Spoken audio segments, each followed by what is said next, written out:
Assalamualaikum warahmatullahi wabarakatuh. Pada kesempatan ini Bapak menyampaikan materi tentang pemanasan global ya, bab keempat di semester kedua ini. Di materi ini ada beberapa tujuan pelajaran yang harus kalian pahami. Yang pertama itu kalian harus bisa mendefinisikan efek rumah kaca. Yang kedua, bisa menjelaskan proses terjadinya efek rumah kaca. Yang ketiga, dapat mendefinisikan pemanasan global.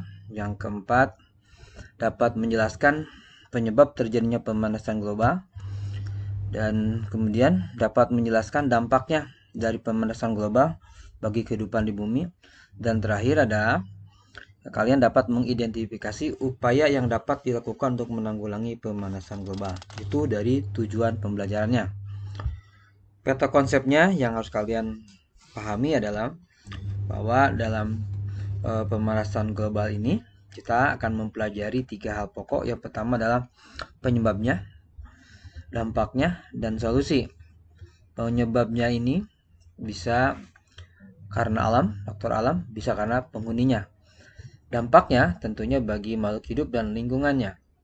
Solusinya nanti bagaimana untuk lingkungan dan bagaimana untuk menurunkan produksi karbon dioksida. Baik, pertama adalah efek rumah kaca. Efek rumah kaca seperti biasa ya, ada gambar seperti ini. Ini adalah sebuah rumah kaca. Rumah kaca ini dibuat ya untuk menahan agar energi matahari tidak keluar. Ini maksudnya ya. Jadi dibuatnya rumah kaca ini ya tidak lain adalah untuk menahan agar energi matahari tidak kembali keluar. Jadi mempertahankan suhu di dalam rumah kaca.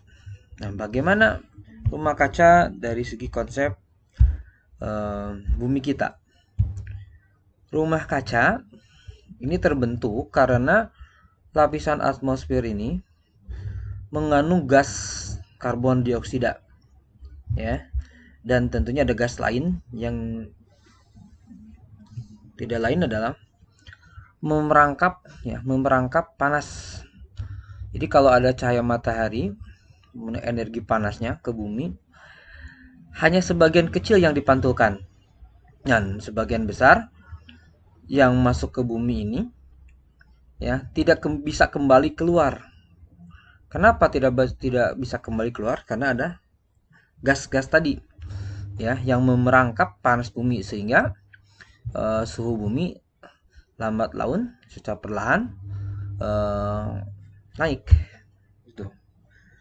Jadi efek rumah kaca inilah yang menyebabkan bumi kita hangat sebenarnya. Jadi tidak rumah kaca ini tidak seluruhnya negatif. Jadi kalau bumi kita menjadi suhunya sangat dingin tentunya merugikan ya. Jadi menahan energi matahari tidak keluar.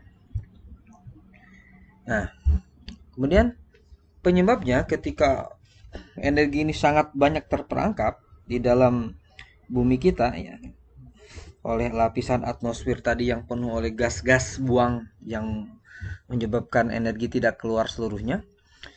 Ini menyebabkan pemanasan global.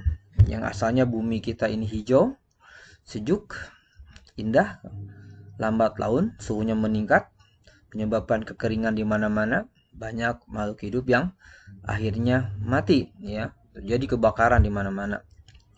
Nah, penyebab pemanasan global itu diantaranya satu di sini deforestation, yaitu pembakaran hutan.